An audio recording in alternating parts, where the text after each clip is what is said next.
Hello friends, स्वागत है आपका हमारे यूट्यूब चैनल पर।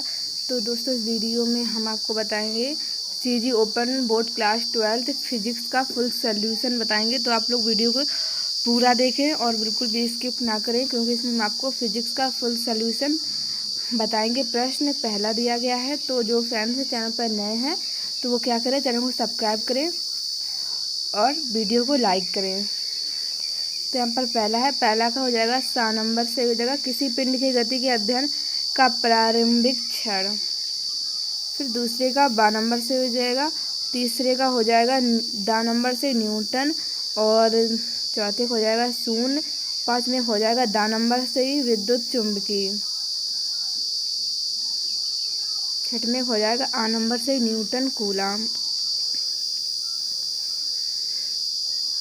7 में 1 नंबर से हो जाएगा 12 नंबर। फिर इसके बाद 8वें का 2 नंबर से हो जाएगा बैगनी। और 9 में हो जाएगा 12 नंबर से ही शुद्ध सिलिकॉन में गैलियम। 10 में हो जाएगा 7 नंबर से ही। फिर इसके बाद प्रश्न क्रमांक ब का आंसर दिए गए। तो पहले का आप लोग दोस्तों देख लीजिए। दूसरा का दिया गया अनंत। फिर तीसरा है एन माइनस प्रकार के अर्धचालक।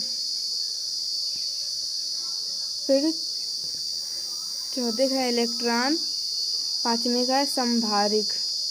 तो फ्रेंड्स, आप लोग सभी का स्क्रीनशॉट कर लीजिए। प्रश्न नंबर दूसरा के यहाँ पर आंसर दिए गए हैं। तो दोस्तों, ये आपको दिख नहीं रहे होंगे, तो हम इसको आपको पढ़कर बताते हैं। प्रश्न दूसरा है, पहला है क्रम संख्या दिया गया है। पहला है दूरी परिवर्तन की दर की चाल कहते हैं। विस्थापन परिवर्तन की दर वेग को कहते हैं। यहाँ पर ये वेग लिखा हुआ है दोस्तों। दूसरा पॉइंट दिया गया चाल अदिश राशि है। वेग में दिया गया वेग सदिश राशि है। क्या है दोस्तों? चाल अदिश राशि है, वेग सदिश राशि है। तीसरा है गतिमान वस्तु की चाल शून्य नहीं होती। और इसमें वेग में क्या है, गतिमान वस्तु का वेग शून्य हो सकता है जब विस्थापन शून्य हो। चौथा दिया गया है दूरी में परिवर्तन में से चाल में परिवर्तन होता है। वेग में दिया गया है वेग में परिवर्तन विस्थापन की मात्रा या दिशा परिवर्तन के कारण हो सकता है।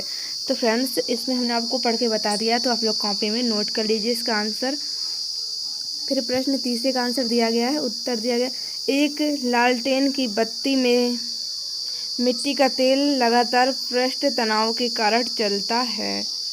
प्रश्न 4 दिया गया। 4 का आंसर किसी पदार्थ की गुप्त ऊष्मा की वह मात्रा है जो उसकी इकाई मात्रा द्वारा अवस्था परिवर्तन के समय अवशोषित की जाती है या मुक्त की जाती है।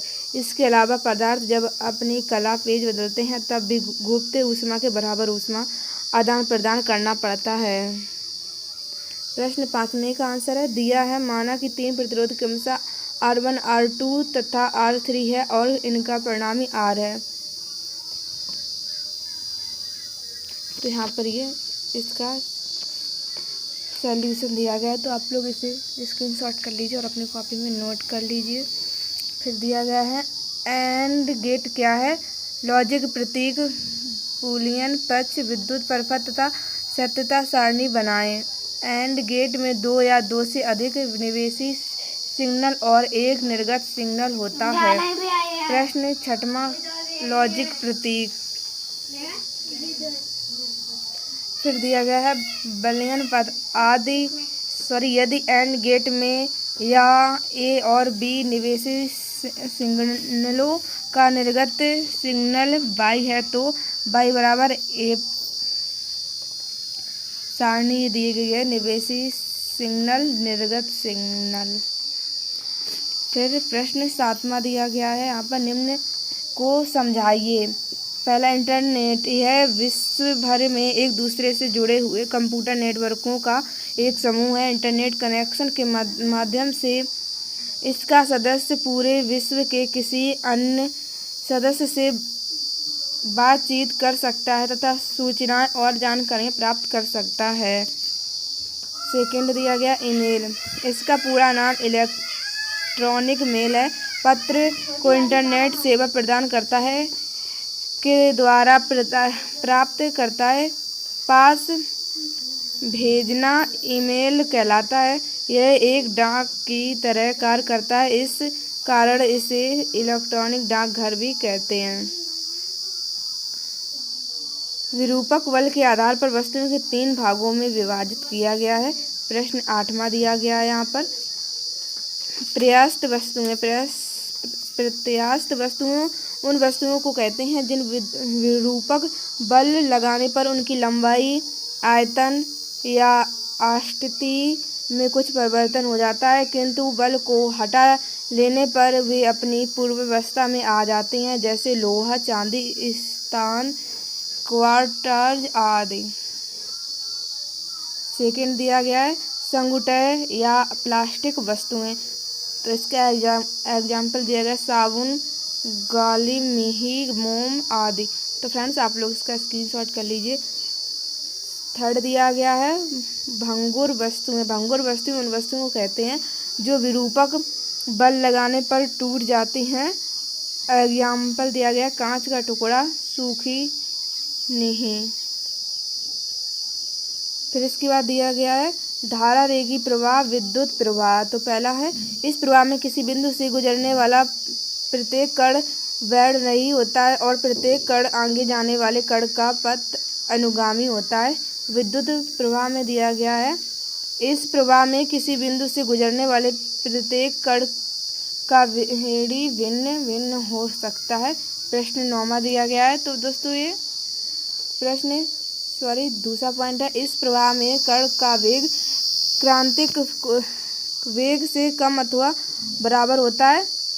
इसमें दिया गया इसमें कण का वेग क्रांतिक कोड से अधिक होता है। तो दोस्तों ये प्रश्न 9वें का हमारा यहाँ पर ये फुल आंसर था। आप लोग इसका स्क्रीनशॉट कर लीजिए।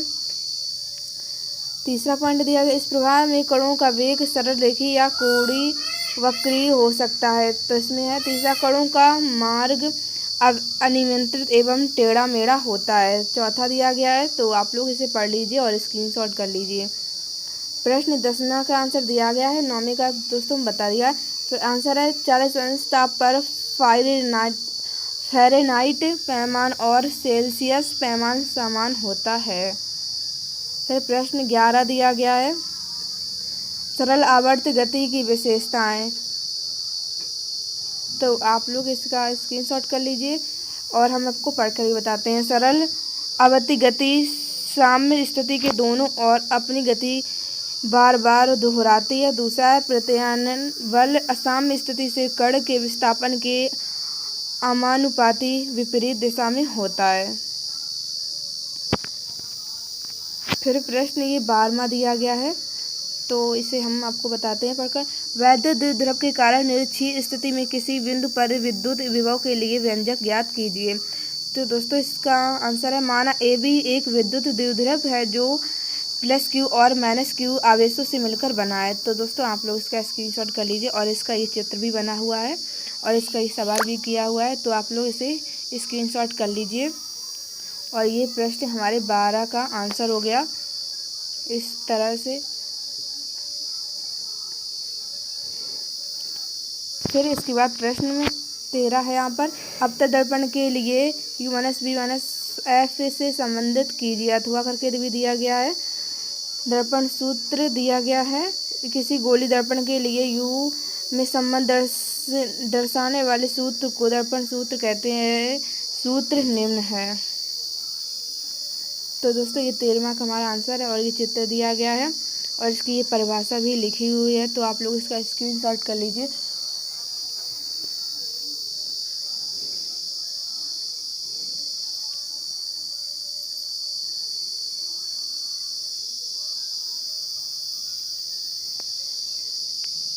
फिर इसके बाद प्रश्न 14 का यहाँ पर आंसर मोलर विशिष्ट ऊष्मा क्या है। तो पहला है 1 मोल ठोस का ताप 1 डिग्री सेल्सियस बढ़ाने के लिए आवश्यक ऊष्मा को ठोस की मोलर विशिष्ट ऊष्मा कहते हैं। ये प्रश्न 14 का आंसर हो गया दोस्तों। इस प्रकार से ये आपको स्क्रीनशॉट कर लेना है और अपनी कॉपी में नोट करते जाना है इसको।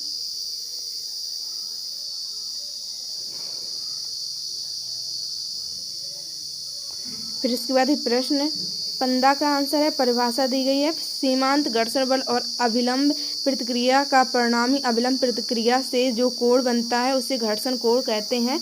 इसे डेल्टा से प्रदर्शित करते हैं।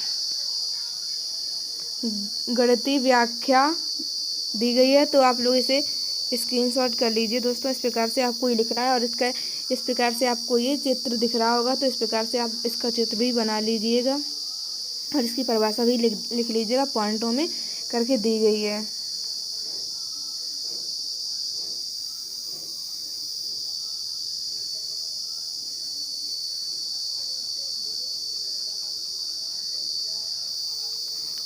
फिर प्रश्न 16 का आंसर दिया गया है, सरल सूक्ष्मदर्शी का कम फोकस दूरी का एक उत्तल लेंस होता है जो एक हैंडल लगे फ्रेम में लगा होता है। आवर्धन क्षमता, प्रतिबिंब धारा नेत्र पर अंतरित कोण b और स्पष्ट दृष्टि की न्यूनतम दूरी पर स्थित वस्तु द्वारा नेत्र पर आंतरित कोण डेल्टा के अनुपात को सूक्ष्मदर्शी की आवर्धन क्षमता कहते हैं। इसे m से प्रदर्शित करते हैं। तो दोस्तों आप लोग देख लीजिए, इस प्रकार से आपको इसका चित्र ये दिया गया है, ये चित्र आपको बनाना है ये, तो आप लोग इसका स्क्रीनशॉट कर लीजिए। इस प्रकार से आपको चित्र बना लेना है दोस्तों। आवर्धन क्षमता दी गई है,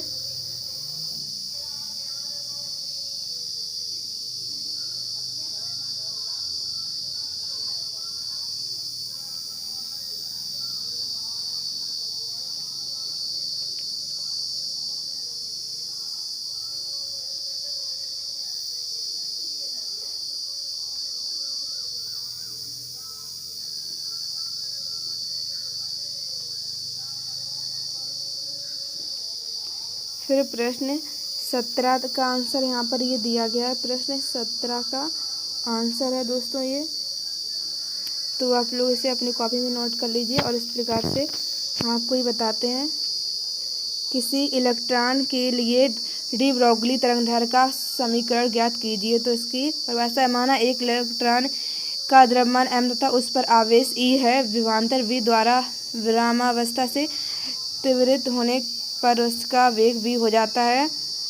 इलेक्ट्रॉन की गतिज ऊर्जा, तो दोस्तों आप लोग इसका स्क्रीनशॉट कर लीजिए।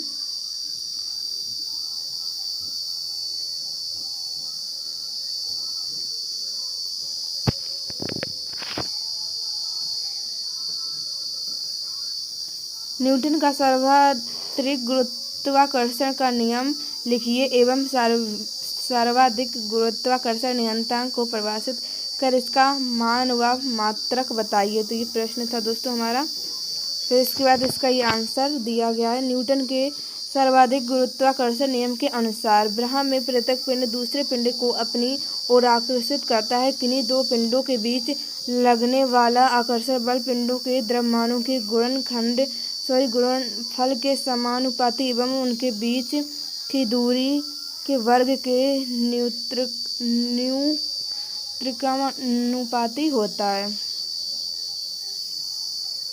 तो दोस्तों आप लोग इसका स्क्रीनशॉट भी करते जाइए।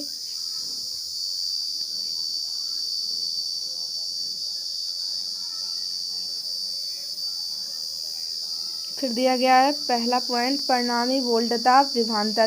प्रत्यावर्ती परपथ में चित्र के अनुसार एक प्रेरकत्व L, धारिता C और प्रतिरोध R प्रत्यावर्ती विद्युत वाहक बल में श्रेणी क्रम में जुड़े हैं। तो आपको इस प्रकार से इसका चित्र बनाना है और इसकी परिभाषा लिखना है। फिर इसके बाद ये आपको चित्र बना लेना है और इसके बाद इसकी ये परिभाषा आपको लिख देना है दोस्तों।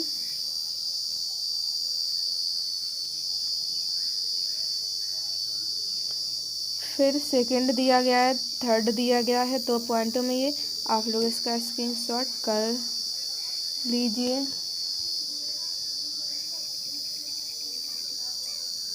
तो फ्रेंड्स इस वीडियो में हमने आपको CG बोर्ड क्लास 12 फिजिक्स का फुल सॉल्यूशन इस वीडियो में बता दिया है। तो दोस्तों आप लोग क्या करें, अगर आप लोगों को इस प्रकार से ही सभी विषयों का सॉल्यूशन चाहिए तो आप लोग क्या करें, चैनल को सब्सक्राइब करें, वीडियो को लाइक करें, अपने दोस्तों में ज़्यादा से ज़्यादा शेयर करें ताकि उनकी भी हेल्प हो सके दोस्तों। तो मिलते हैं नेक्स्ट वीडियो में। वीडियो देखने के लिए धन्यवाद। Thanks for watching video.